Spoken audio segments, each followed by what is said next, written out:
Hello दोस्तों, मैं हूं अजीत और आप मुझे देख पा रहे होंगे होम साइंस विद अजीत के यूट्यूब चैनल पर। आज हम लोग इस छोटी सी वीडियो के माध्यम से पढ़ने वाले हैं, समझने वाले हैं मिनरल। इसमें हम स्पेसिफिक रूप से, विशेष रूप से किसी मिनरल पर बात नहीं करने वाले हैं, बल्कि मिनरल को लेकर के जो आपसे बहुत सारे क्वेश्चन बनते हैं, टीजीटी, पीजीटी, नेट जेआरएफ और ऐसी बहुत सी संभ्रांतियां हैं। आज हम उसको समझने वाले हैं कि आपका कौन सा कार्बनिक है, कौन सा अकार्बनिक है।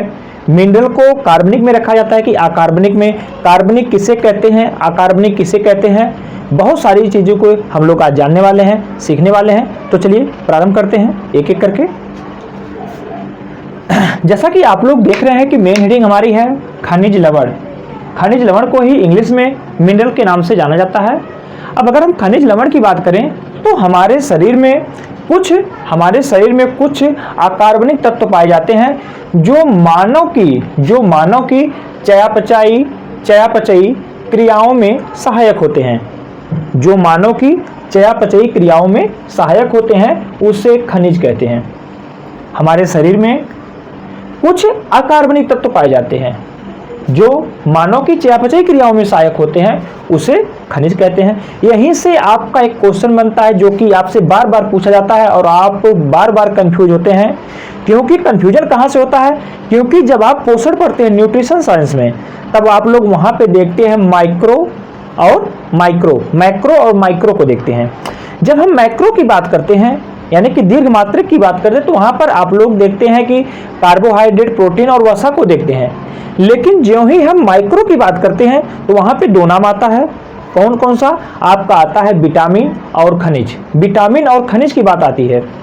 तो जब विटामिन और खनिज की बात आती है तो यहाँ पर जैसे ही अकार्बनिक की बात आती है या कौन सा तत्व अकार्बनिक है, आपसे पूरे निम्नलिखित में से कौन सा अकार्बनिक है, तो आपका दिया जाता है प्रोटीन हो गया, वसा हो गया, फैट हो गया। तो हम लोग तुरंत दिमाग में क्लिक करता है ये तो हमने कहीं एक जगह पढ़ा है, लेकिन बाकी दो ही तो था जो हमने एक जगह पढ़ा था। वो कहाँ पे था? हमने उसको पढ़ा था माइक्रोन्यूट्रिएंट में। जबकि माइक्रोन्यूट्रिएंट में आपका दो तो है, आपके मिनरल्स भी आते हैं और आपके विटामिन भी आती है। लेकिन इसमें जब अकार्बनिक की बात करें तो आपका अकार्बनिक ओनली वन आपके मिनरल्स हुआ करते हैं और ना कि इसके साथ में आपके विटामिन हुआ करती है। इतनी बात तो हो गई हमारी किसको लेकर के? अकार्बनिक को लेकर के। लेकिन यदि आपसे कोई पूछ ले, परीक्षा का भाग बन जाए कि अकार्बनिक कहते किसे हैं या कार्बनिक किसे कहते हैं, डिफिनेशन दीजिए, तो जानना होगा। तो कार्बनिक पदार्थ वे पदार्थ होते हैं जो जिनके जलने पर किसी भी प्रकार का अवशेष नहीं बचता है। एक कार्बन के अणु के रूप में उड़ जाते, वायुमंडल चले जाते, कोई किसी भी प्रकार का अवशेष नहीं बचता है। लेकिन जब भी वहीं पर हम अकार्बनिक की बात करते हैं तो अकार्बनिक को जलाए जाने पर अवशेष के रूप में हमें क्या मिलती है? ऐश मिलती है, अर्थात कि हमें राख की प्राप्ति होती है। अर्थ है जब हम किसी भी वस्तु को जलाते हैं तो देखते हैं किसी में राख की मात्रा अधिक होती है और किसी में राख की मात्रा कम होती है। जिसमें राख की मात्रा अधिक हो तो जान जाइए कि जो हमने जिस चीज को हमने जलाया है उसमें अकार्बनिक तत्व की मात्रा अधिक थी, जबकि कार्बनिक तत्व की मात्रा कम थी। तो यहाँ पर हमने जाना कि कार्बनिक तत्व किसे कहते हैं, अकार्बनिक तत्व किसे कहते हैं, और आपका जो मिनरल है, जो आपका खनिज लवण है, वह किस में आता है। इतनी बातें हमारे यहाँ तक हो गई। अब देखिए आगे। हमारे शरीर, अगर हम रासायनिक विज्ञान की बात करें तो रासायनिक विज्ञान की दृष्टि से देखें तो हमारा शरीर दो प्रकार के तत्वों से मिलकर बना होता है। रसायन विज्ञान के निरपेक्ष में बात करें तो जो हमारा शरीर है, केमिस्ट्री की दृष्टि से देखें, आपके रसायन विज्ञान की दृष्टि से देखें तो जो हमारा शरीर है दो तत्वों से मिलकर बना है। एक आपके है कार्बनिक और एक आपका है अकार्बनिक।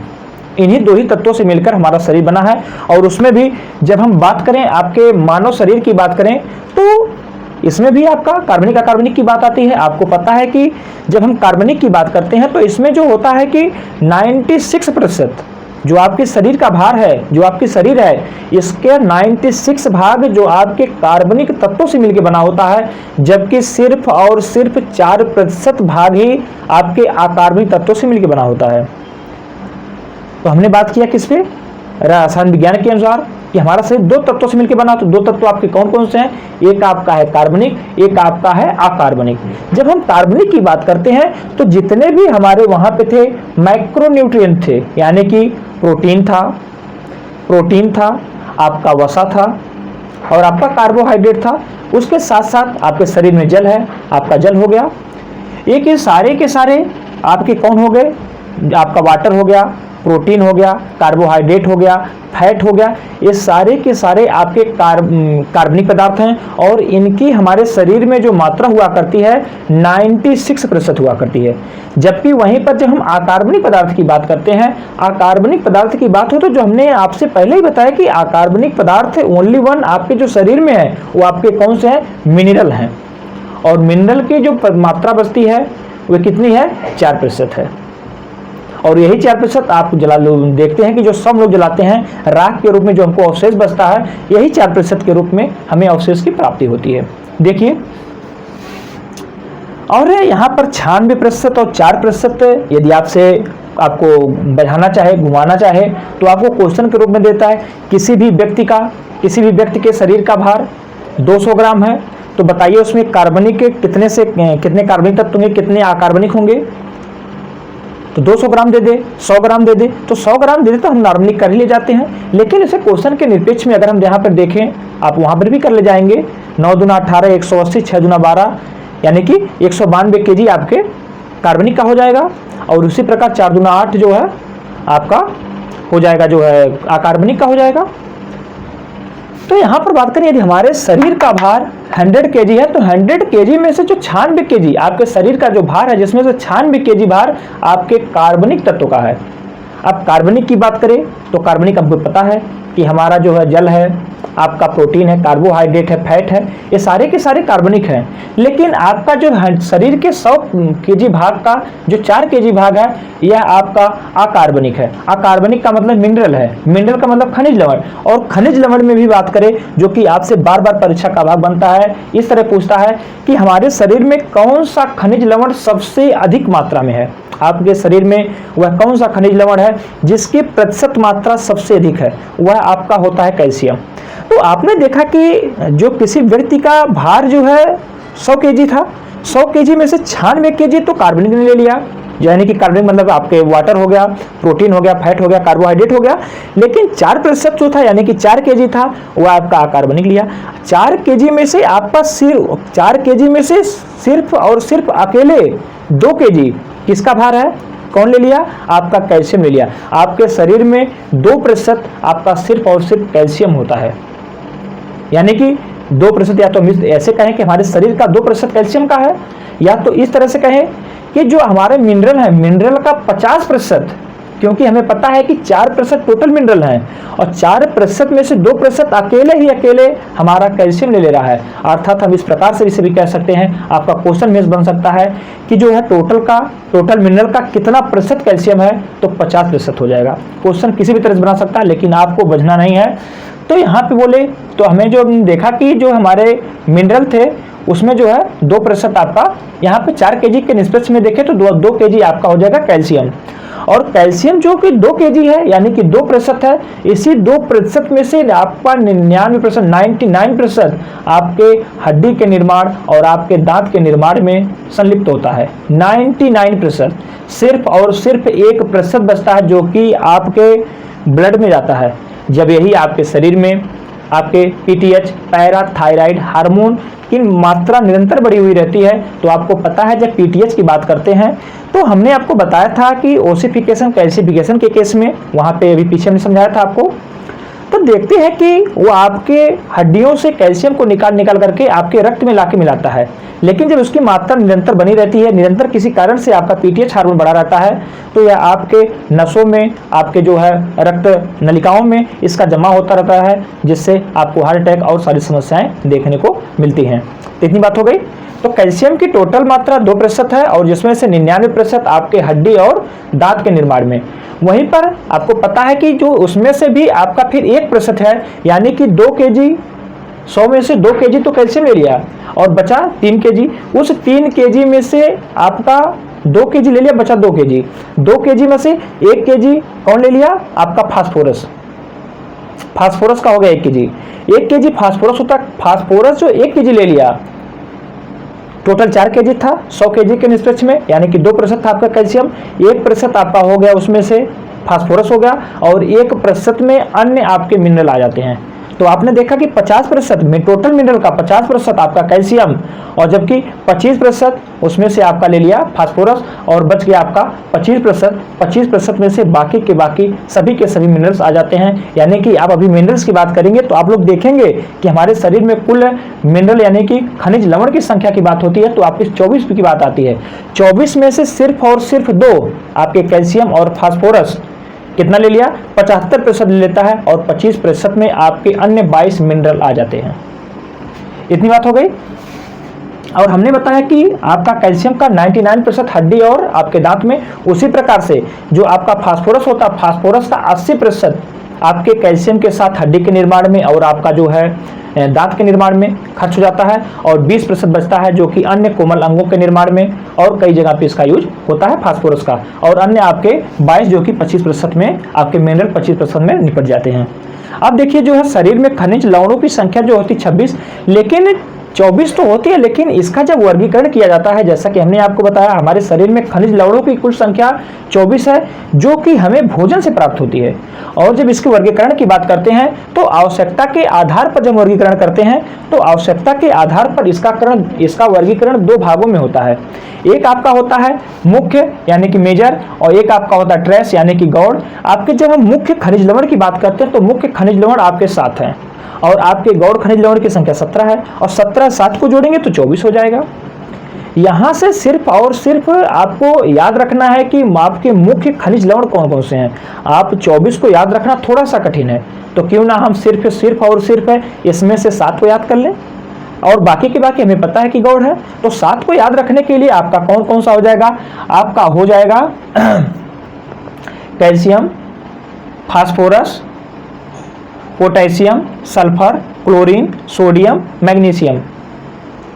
उन्हें सुनिए, कैल्शियम, फास्फोरस, पोटेशियम, देखिए सी कैल्शियम, किस फास्फोरस, के से पोटेशियम और आपका सल्फर, क्लोरीन, सोडियम, मैग्नीशियम, ये आपके 7 मुख्य हैं। लेकिन वहीं पर गौड़ की बात करें आपके 17 आते हैं, जिसमें से मैं कुछ यहाँ पे लिख रखा हूँ।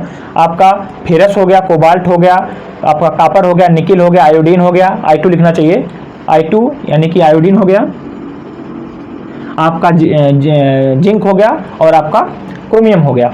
ये सारे के सारे यहाँ पे गौड़ है। इतने ही नहीं बल्कि इनकी संख्या आपकी कुल 17 है। तो यहाँ पर जो हमने वर्गीकरण अभी तक आप लोगों ने देखा कि मुख्य और गौड़ की बात किए तो ये आपकी आवश्यकता के अनुसार इनका वर्गीकरण था। लेकिन जब हम कार्य के आधार पर इसके वर्गीकरण की बात करते हैं तो हमारे शरीर में जो खनिज लवण है उनके कौन कौन से कार्य हो सकते हैं। खनिज लवण आपको पता है कि ये ऊर्जा देने का कार्य नहीं करते हैं, ऊर्जा देने का कार्य नहीं करते हैं। यह सिर्फ इनका जो कार्य होता है ये आपके शरीर निर्माणक कार्य करते हैं, आपके शरीर में निर्माण का कार्य करते हैं और उसके साथ साथ ये जो है आपकी जो क्रियाएं हैं, जो आपके शरीर में घटित होने वाली क्रियाएं हैं उनको जो है नियंत्रित और नियमित करने का कार्य करते हैं। तो जब हम इसकी बात करें कार्य के आधार पर वर्गीकरण की बात करें तो आपने 2 देखा कि शरीर निर्माण कार्य और शरीर नियंत्रक एवं नियामक कार्य। जब हम शरीर निर्माण कार्य की बात करते हैं तो हमें पता है कि हमारे शरीर में निर्माण का कार्य मिनरल के द्वारा आपका 2 होता है। जैसा कि हमने देखा हड्डी का निर्माण और दांत का निर्माण। हड्डी के निर्माण और दांत के निर्माण के लिए आपके कौन कौन से मिनरल सहायक होते हैं, आपका होता है कैल्शियम, फास्फोरस और आपका मैग्नीज। कैल्शियम, फास्फोरस, मैग्नीज, यही आपके 3 हैं जो कि हड्डी और जो है आपके दांतों के निर्माण के लिए मुख्य भूमिका निभाते हैं। लेकिन वहीं पर अगर हम हीमोग्लोबिन की बात करें तो आपका फेरस हो गया, कोबाल्ट हो गया, आपका कापर हो गया। फेरस, कोबाल्ट, कापर ये तीनों के तीनों आपके हीमोग्लोबिन के निर्माण में मुख्य भूमिका निभाते हैं। वहीं पर हम थायराइड ग्लैंड की बात करें, आपको पता है कि जब थायराइड ग्लैंड में आयोडीन की कमी होती है, यानी कि आपकी थायराइड ग्लैंड अच्छे से तभी कार्य कर पाती है जब उसको पर्याप्त आयोडीन मिलता रहता है। और जब इसी आयोडीन की कमी हो जाती है तो आपके गले में एक रोग हो जाता है जिसे कहते हैं ग्वाइटर और कुछ नहीं बल्कि जो आपके गले में पाई जाने वाली ग्रंथि है थायराइड ग्लैंड है, जिसका आकार अंग्रेजी वर्णमाला के एच के आकार का होता है, जिसका आकार तितली के आकार का होता है, इसलिए बटरफ्लाई ग्लैंड के नाम से जाना जाता है। तो जब भी इसमें आयोडीन की पर्याप्त मात्रा नहीं मिल पाती है, तब इसे जो है इसका जो थायरॉक्सिन हार्मोन का स्राव करता है, इसे उसको अधिक निकालना पड़ता है, जिसके कारण इसको अधिक स्राव करना पड़ता है, अर्थात अधिक वर्क करना पड़ता है। जब व्यक्ति अधिक वर्क करता है तो आप लोग देखते हैं कि लोग गुस्सा होकर के मुंह को फुला लेते हैं। उसी प्रकार से जो आपकी थायराइड ग्रंथि है अपने आप को फुला लेती है। जब फुला लेती है तो आपके गले पे यहीं पे पाई जाती है और यहाँ से बाहर ऐसे निकल जाती है, और इसी का नाम दिया जाता है घेघा रोग, या इसे ग्वाइटर के नाम से जाना जाता है। जब ग्वाइटर की बात होती है, यहाँ से आपसे क्वेश्चन बनता है, बार बार क्वेश्चन बनता है कि किस क्षेत्र में ग्वाइटर के अधिक मरीज देखे जाते हैं, या किस क्षेत्र में आयोडीन की मात्रा, आयोडीन की किस प्रकार की भूमि में आयोडीन की कमी हो सकती है। तो आपकी आयोडीन की कमी उस क्षेत्र में अधिक होगी जहां पर आप देखते होंगे बराबर पानी ऊपर से गिर रहा है और नीचे से छनता हुआ चला जा रहा है। यानी कि जब इसमें पानी गिरेगा, इस आपकी मिट्टी है, मिट्टी में पानी गिरेगा और पानी नीचे से छनता हुआ बह जा रहा है, यानी कि इसके मिट्टी के साथ जो भी आवश्यक आपके मिनरल होंगे, जो भी तत्व होंगे, उस पानी के साथ वो भी तत्व बह जाते हैं। तो वह स्थिति कहाँ देखने को मिलती है? आपके पहाड़ों पे देखने को मिलती है, आपका जो तराई क्षेत्र हुआ करता है वहां पे देखने को मिलती है। लेकिन इन सब में से आपको क्वेश्चन बनता है कि इन क्षेत्रों में आपके ग्वाइटर के मरीज अधिक देखे जाते हैं। तो आपसे इन सब में अगर चारों के चारों ऑप्शन है तो सबसे आपका ऊंचाई पर होता है, पहाड़ और पर्वत होते हैं, तो उस ऑप्शन को हम सही करेंगे। लेकिन वहां पे अगर हमको वह नहीं मिल रहा है तो हम किसको सही करेंगे? जो आपके तराई क्षेत्र हुआ करते हैं, जहां से बराबर पानी टच करता है, मिट्टी टच करता है और पीछे की तरफ बढ़ता है, आपके वहां पर भी इसकी मात्रा कमी को देखा जाता है तराई क्षेत्रों में। इतनी बात हो गई, आपका कंफर्म हो गया होगा। चलिए, तो अब यहाँ पर आपने देखा थायराइड की बात किया, तो थायराइड ग्लैंड की हमने बात किया, तो इसमें हमने आयोडीन की भूमिका देखा।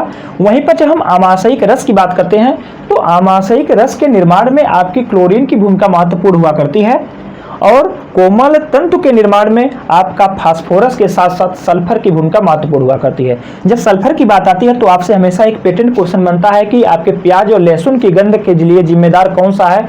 आपका सल्फर हुआ करता है। और आपको पता है कि जो सल्फर युक्त मिट्टी हुआ करती है, जो सल्फर हुआ करता है, हमारी स्किन के लिए बहुत ही लाभदायक होता है। और जानिए, ये आपसे क्वेश्चन पूछ सकता है।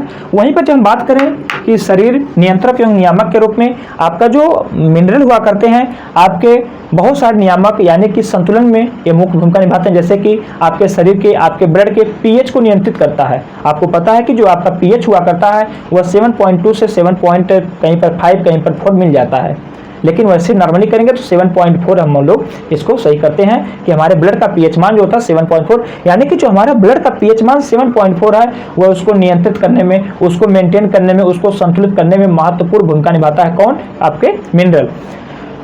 उसको भी हमने देखा। जब हम बात करते हैं बीपी की तो आप लोग देखते हैं कि बीपी को भी नियंत्रण में आपके भी ऐसे वो भी आपके मिनरल हुआ करते हैं जो कि बीपी को नियंत्रित करते हैं। आप लोग देखते हैं कि जो हमारी हार्ट बीट हुआ करती है उसमें भी मिनरल की मुख्य भूमिका हुआ करती है। चलिए देखिए यहाँ पे क्या क्या है। आपके पीएच संतुलन, रक्त के पीएच संतुलन में, आपके रक्त अस्कंदन में, रक्त अस्कंदन की बात होती है तो आपको पता है कि रक्त अस्कंदन में आपके खनिज लवण की बात है तो आपका कैल्शियम का नाम आता है, लेकिन विटामिन की बात करें तो आपका विटामिन के का नाम आता है। तो आपके रक्त अस्कंदन में भी ये मुख्य भूमिका निभाता है। आपका कैल्शियम क्या है? एक प्रकार का मिनरल है, तो इसकी मुख्य भूमिका निभाता है। आपके हार्ट बीट में इसको नियंत्रित करने में, आपको पता है जब आप लोग हार्ट बीट की बात करते हैं उसके मांसपेशियों को क्रमानुकुंचन की बात होती है तो वहां से आपके दो तत्व निकल के आते हैं। आपका आता है फास्फोरस और पोटेशियम और मैग्नीशियम की बात आती है, और इसको लेकर के बहुत ही कंफ्यूजन रहता है। तो जान लीजिए जब फास्फोरस और पोटेशियम मैग्नीशियम की बात होती है इसका संबंध आपके जो कि हार्ट की मांसपेशियां हैं उसके जो है इसका संबंध है, और इसको नियमित करने में, एक होता है नियमित करने में इसकी महत्वपूर्ण भूमिका होती है इन दोनों तत्वों की, आपकी पोटेशियम और मैग्नीशियम की। और जो आपके मिनरल हुआ करते हैं यह उत्प्रेरक के रूप में भी कार्य करते हैं। वहीं पर जब हम संरचना के आधार पर इसका वर्गीकरण करते हैं तो हम लोग देखते हैं कि संरचना के आधार पर जो मिनरल हुआ करते हैं इनका वर्गीकरण 3 भागों में किया जाता है। पहला भाग आता है आपके स्वतंत्र रूप में, वहीं पर आपका जो दूसरा भाग आता है खनिज यौगिक के रूप में, वहीं पर जो तीसरा भाग आता है आपका कार्बनिक यौगिक के रूप में। लेकिन यहाँ पर आपने 3 भाग तो सुन लिया, बड़ा आसान लगा, लेकिन जब तक हम इसकी गहराई को नहीं समझेंगे, जो आपके शब्द लिखे गए हैं इसके जब मतलब को नहीं समझेंगे, तब तक यहाँ पर हमारे सुनने का कोई मतलब नहीं बनता है। तो जानिए तो स्वतंत्र रूप में तो एक तो कंफर्म है, लेकिन जो ही हम बात करते हैं खनिज यौगिक के रूप में, तो खनिज यौगिक का मतलब क्या होता है। खनिज यौगिक की बात करें, आपके कार्बनिक यौगिक की बात करें, तो हमें इसे समझना होगा। अगर हम इसे समझ लेते हैं तो फिर जो इसके एग्जाम्पल हैं, इसको एग्जाम्पल को हमें समझने में देर नहीं लगने वाली है। तो सबसे पहले हम इसके बाद जानेंगे खनिज यौगिक, यानी कि जब दो या दो से अधिक खनिज मिलकर एक यौगिक का रूप बना लेते हैं, एक यौगिक एक तत्व का रूप बना लेते हैं, एक तत्व का निर्माण कर लेते हैं, उसे एक खनिज यौगिक के रूप में जाना जाता है। यौगिक मतलब आप लोग जानते हैं दो या दो से अधिक का मेल होता है यौगिक। किसी यौगिक का आप लोग देखते हैं कि जब यौगिक की बात होती है और आपके हम लोग वहाँ पढ़ते हैं, घोल पढ़ते हैं, सॉल्यूशन पढ़ते हैं, वहाँ पर यौगिक की बात आती है। तो जब दो मिल करके किसी एक का निर्माण कर लें, दो लोग मिल करके किसी एक तीसरे का निर्माण कर लें, उसे यौगिक कहा जाता है। अब जब यौगिक की बात होती है खनिज यौगिक, यानी कि दो खनिज मिल करके किसी तीसरे का निर्माण कर लिए। जैसे कि यहाँ पर देख रहे हैं हम लोग हैं कि सोडियम क्लोराइड, यानी कि आपका एक तो आपका मिनरल हो गया सोडियम और एक आपका हो गया क्लोराइड, दोनों जब आपस में मिलते हैं तो बना लेते हैं सोडियम क्लोराइड। वहीं पर आपका दूसरा एग्जाम्पल हो गया सोडियम फास्फेट, यानी कि सोडियम फास्फेट, यानी कि आपके एक यौगिक आपका एक मिनरल आपका सोडियम है, एक आपका मिनरल आपका फास्फेट है, और दोनों जब दोनों आपके मिनरल मिल जाते हैं आपस में तो बनाते हैं सोडियम फास्फेट। वहीं पर देखते हैं सोडियम ब्रोमीन, यानी कि सोडियम और ब्रोमीन मिलने से सोडियम ब्रोमीन, आपका कैल्शियम फास्फेट, कैल्शियम और फास्फेट मिल गया तो कैल्शियम फास्फेट बन गया। उसी प्रकार से अब देख रहे हैं कि कार्बनिक यौगिक के रूप में, यानी कि इसमें जो आपके मिनरल हैं, जो आपके खनिज हैं, इसके साथ साथ कहीं ना कहीं एक जो है आपका कार्बनिक तत्व मिल जा रहा है, और यहाँ से जब कार्बनिक तत्व मिलकर के किसी एक नए तत्व का निर्माण हो रहा है, उसी को ही कहते हैं कार्बनिक यौगिक के रूप में। जब हम कार्बनिक यौगिक की बात करते हैं, सबसे पहले हम लोग देख लें कि फास्फोप्रोटीन, फास्फोप्रोटीन यानी कि फास्फोरस है और इसके साथ आपका प्रोटीन है। आपको पता है जो फास्फोरस है यह आपका एक प्रकार का मिनरल है, लेकिन जब प्रोटीन की बात करते हैं तो आपको पता है कि यह आपके कार्बनिक पदार्थ में आता है। वहीं पर जब हम बात करते हैं फास्फोलिपिड की बात करते हैं, तो आपका फास्फोरस है, यह आपका एक प्रकार का मिनरल है, लेकिन जो लिपिड है, लिपिड का मतलब होता है वसा, वह वसा है जो कि आपके कार्बनिक पदार्थ है। वहीं पर जो तीसरा एग्जाम्पल है आपका फास्फोग्लूकोलिपिड, फास्फोग्लूकोलिपिड, यानी कि फास्फोरस है, उसके साथ आपका ग्लूकोज है, उसके साथ आपका लिपिड जुड़ गया है, और मिलकर के तीनों मिलकर के क्या बना दिए, फास्फोग्लूकोलिपिड बना दिए। तो यहाँ पर हमने देखा कि एक आपका जो फास्फोरस था, एक आपका जो खनिज लवण है, उसके साथ आपका ग्लूकोज है जो कि आपका एक प्रकार का कार्बोहाइड्रेट है, उसके बाद आपका आता लिपिड जो कि एक आपकी क्या है, एक वसा है। इतनी बात हो गई, और चलिए लाइट भी चली गई। इसी के साथ हम जो है क्लास को यहीं पे करते हैं समाप्त। यदि आपको समझ में आया हो, पसंद आए तो वीडियो को लाइक करिए, चैनल को सब्सक्राइब करिए और अपने दोस्तों से शेयर करिए। तो चलिए पुनः मिलते हैं किसी नेक्स्ट वीडियो में। धन्यवाद।